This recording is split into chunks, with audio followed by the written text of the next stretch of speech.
Klabu ya wekundu wa Msimbazi imeamua kufanya ubaya ubwela kwa mshambuliaji Fiston Kalala Mayele. Awali ilikuwa ni kama tetesi, lakini ukianza kuunganisha matukio, mshambuliaji Fiston Kalala Mayele ameaga rasmi Pyramids FC baada ya kumaliza safari yake ya miaka mitatu ndani ya klabu hiyo. Mayele ameondoka akiwa mchezaji huru, huku akitoa shukrani kwa viongozi, wafanyakazi, wachezaji wenzake na mashabiki wa Pyramids FC kwa imani na sapoti waliompa wakati wote alipokuwa klabuni hapo. Mayele amesema kila historia ina mwisho wake, lakini kumbukumbu zinadumu milele. Asante kwa rais, wafanyakazi na wachezaji wenzangu, mashabiki na kila mmoja aliyekuwa ana imani na mimi tangu ujio wangu. Hayo ndiyo maneno ya Fiston Kalala Mayele kwa Pyramids FC. Sasa tetesi zilikuwa zinasema kwamba anatua ndani ya wekundu wa Msimbazi. Sasa ndani ya wekundu wa Msimbazi, Simba imeshakamilisha usajili wa mshambuliaji Fiston Kalala Mayele,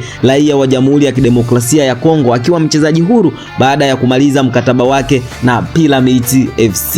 Mayele ana uzoefu mkubwa katika soka la Afrika baada ya kucheza Young African na baadaye Pyramids FC, ambako aliendelea kuonyesha uwezo wake wa kufunga mabao katika mashindano ya ndani na ya kimataifa. Mbali na Mayele, Simba FC pia inatajwa kuwa hatua nzuri za mazungumzo ya kumsajili kiungo mshambuliaji Pius Muzi Tau, raia wa Afrika Kusini aliyewahi kucheza Mamelodi Sundowns. Usajili huo unahusishwa mpango wa kuongeza nguvu kwenye kikosi cha wekundu wa Msimbazi. Sasa Simba baada ya kumalizana na Fiston Kalala Mayele, sasa wanahamia kwa Pius Muzi Tau, na hiyo yote ni baada ya kuona wanajangwani, yani wapinzani wao Young African tayari wameshashusha chuma kutoka Mamelodi Sundowns, na huyu si mwingine ni Peter Shalulile. Hivyo basi Simba Sport Club wameamua kufanya kweli ya kuwaleta vyuma kweli kweli. Sasa taarifa za Pius Muzi Tau tutazileta hivi karibuni. Sasa ili usipitwe na taarifa hizi, hakikisha umebonyeza alama iliyoandikwa subscribe hapo chini na kubonyeza alama ya kengele. Kwa kufanya hivyo